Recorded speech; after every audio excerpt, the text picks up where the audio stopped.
What's going on, everyone? Welcome back to the channel. In this video I'm going to bring you our initial review and first impressions of our 2020 Subaru Ascent.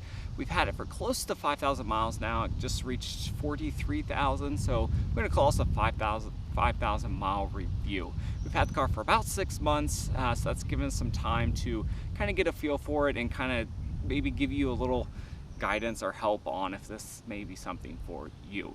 We haven't driven it that much with everything going on with COVID, so that's why the miles is so low for how long we've had it. This is the limited trim, so it actually has a limited trim, and then it got the upgrade with the sunroof and the Harman Kardon and all that jazz. Retailed for about 41,000, 41. We did not pay that. I believe we paid around 35, 36 for it. I have to look that up, but you can get a much cheaper than the MSRP on them.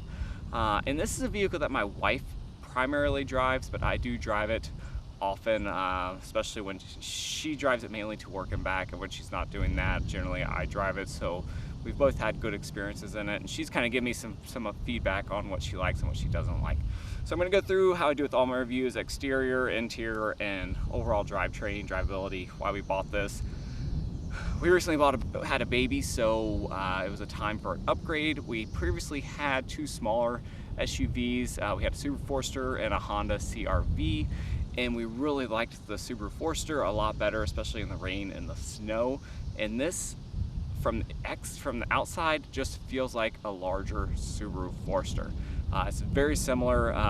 It's not flashy. There's not going to win any design awards for this. It's very Subaru-like. They don't spend a lot of money on design.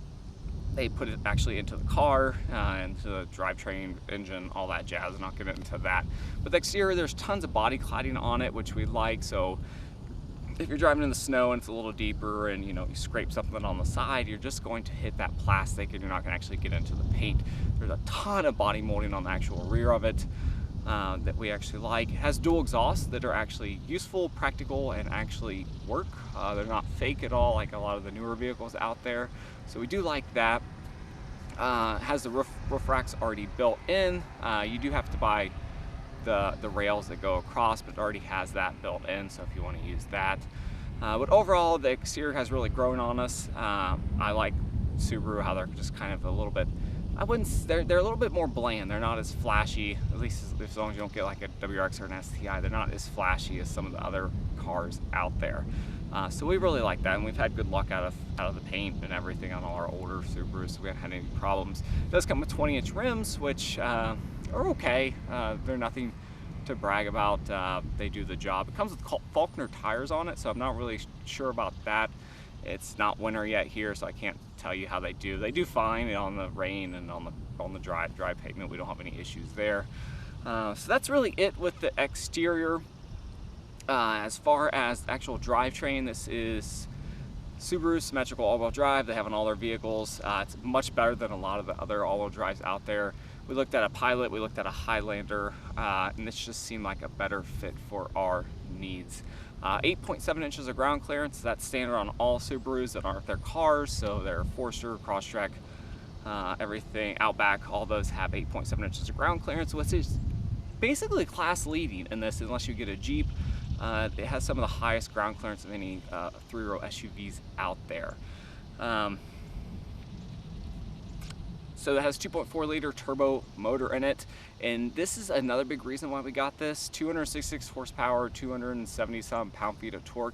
This motor is actually over-engineered for what it is, especially if you go to Donut Media and look up their just kind of breakdown of this motor, because this is the motor that's going to be going into the STI and the WRX, and you can just tell that it's over-engineered compared to what it's actually made for. So just go check out their video. This thing is probably able to handle 400 or 500 horsepower without any problems.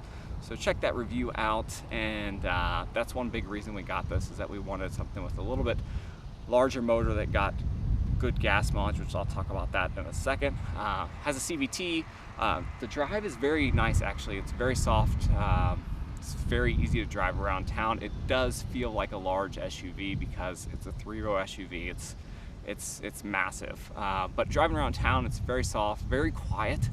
which is very un-Subaru-like. The only thing you can really hear is that all boxer motors have a little bit of a growl to them when you get on the gas. So going around town, the one thing my wife didn't like about it when she first got it was that the throttle is a little touchy. So all Subarus are like that, at least the ones I've had. So you just put a little bit into the throttle and it really jumps off. And the turbo kicks in really low. I think it's like at 2,000 RPMs is when it kicks in. So she wasn't a huge fan of that because she wasn't used to it. So it's something to get used to, which she has. The CVT's fine. We don't have any issues with it. Would I prefer a manual or a regular automatic transmission? Sure, but they do the CVT so they can save some gas mileage, and she doesn't care about that. I don't care about that. This is something we'll be taking on vacation, and it's not a sporty vehicle, so that's something we didn't really bother us. It does have paddle shifters, which are nice if you want to actually downshift in the snow. That's a good option. I use that a ton when you're going downhill on the snow, so you can just downshift and use the engine to brake.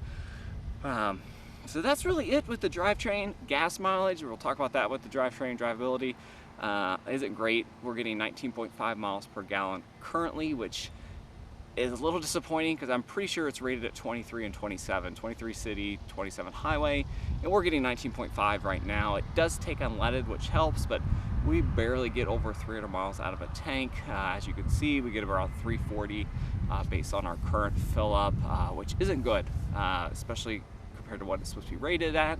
But this may be because we don't drive it on the, I don't know if this has ever been on the interstate longer than 10 minutes. So that could be why that it never gets really driven that much. We live fairly close to work, so it doesn't actually get that many miles put on it. But we will see how that goes when the miles start to rack up on the vehicle. So that's really it. It's a very comfortable vehicle to drive. It's very assuring, especially with the all-wheel drive. You can drive it hard. It does have a lot of body roll. It's a 3-row SUV, so it's going to, but it feels very planted and very safe, which is another thing that we liked about it, is that it gets the top safety rating for the highway crash, the gold plus. Most all Subarus do, but this one gets the highest safety rating you can get. It comes with standard with LED steering responsive headlights, which basically means when you move the steering wheel, the headlights will go with it, which we really like. So that's really it with the drivetrain. It drove very similar to the Honda Pilot. It feels a little lighter. The steering is really light on this vehicle, so if you're not used to that, it takes some getting used to, because you could barely turn it and it'll jolt off on you, so you have to kind of be aware of that. As far as the interior, we got it with the captain's seat, so we can only fit 7 people. We have not used the 3rd row because we haven't had more than 3 people in the vehicle and the baby. So I'm not going to give you a review on that because I've never used it yet. But it seems pretty typical standard compared to all the SUVs 3 rows out there. There's not a lot of room back there, but you could fit, in a pinch, you could fit 8 people, 7 people in this vehicle. So when it comes to the front, we really like the infotainment system. It's one of the better infotainment systems out there. You get an 8-inch display, it's vibrant, it's crisp, it's responsive. There's no auto start stop, which is excellent. Almost all the other Subarus besides the WRX and STI have auto start stop, which is a disaster. I don't like it, and it's very poorly implemented on the Subaru products. It's very new Subaru in that they actually put some emphasis and some money into the interior design. So you have a bunch of two-tones. This has the tan interior, so you have some split in two-tones, you have a bunch of lines, you have soft touch everywhere, and you have physical buttons for all your climate stuff. It's very quiet. Again, we did get the Harman Kardon system, which is an excellent upgrade for any of the Subarus. If you can get them with the Harman Kardon in them, I would highly recommend it because it's a huge step up compared to the base stereo speakers.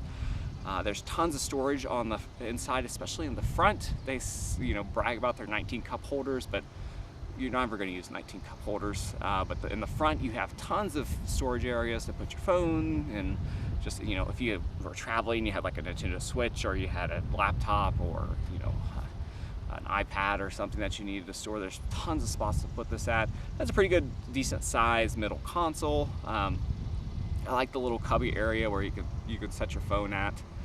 So it's overall got a very nice quality to the interior. Leather's nice. It's maybe not premium quality, but it's a very nice leather. Seats are very comfortable. I feel that this would be a great long trip vehicle.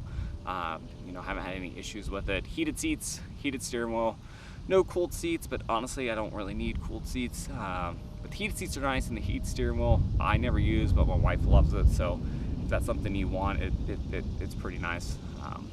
Adaptive cruise in their eyesight, it is what it is. Supposedly it's better than Honda's. We thought it was very similar to our Honda CR-V. We didn't have any problems. If it rains really hard, it will shut off, so that's something to keep in mind, that if it rains really hard, you will not have any of the adaptive cruise or eyesight.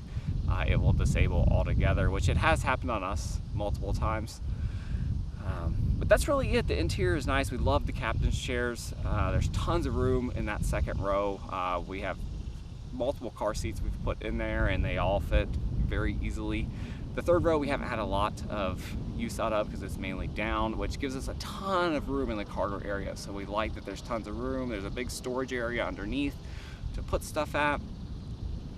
We've stacked this thing up with wood because we do have a wood burning stove in the winter, and there's just tons of usability and room in the back. And if you run out of room, you have your cross rails on the top. You could just get some roof rails, and you could mount stuff on the top if you wanted. So that's really it. Overall, we're really happy with the vehicle. I would highly recommend, if you're looking at a 3-row vehicle, to put this at the more top of your list. Again, we drove a Highlander and a Pilot, and we just like the drivability of this better. The Highlander was the old model, so this year is actually a new model of that, so check that out also. But we just really like this, and we've really had good luck with the Subaru community, which is hard to explain, but you'll know what we're talking about if you get into Subaru. And we've had good luck with our dealership, which I've been going there for 2 or 3 years when I had my Forester. So overall, we're really happy with the purchase. We'd highly recommend anybody look into this. Even if you want to save some money, you can get the premium trim, and you can still get it with the sunroof, the bigger rims. I don't know if you can get it with the Harman Kardon, the premium one, but I know you can get it with just about everything else. Good infotainment, you get the 8-inch infotainment too if you upgrade to that. So you can get it a little cheaper if you want, and they all come with that 2.4-liter turbo motor, which is excellent. That's it, guys. I'm going to get a more long-term review up as we go, but that's it for now. If you have any questions, comments, feel free to leave them below, and I will get back to you. Feel free, please like this video also. This helps support the channel without having to contribute anything. If you like this video, it does help the channel out along. Have a good rest of the weekend. It's nice out here, at least in Ohio. It's mid to low 80s, no humidity. So have a good weekend, be safe out there, and I'll see you guys next time.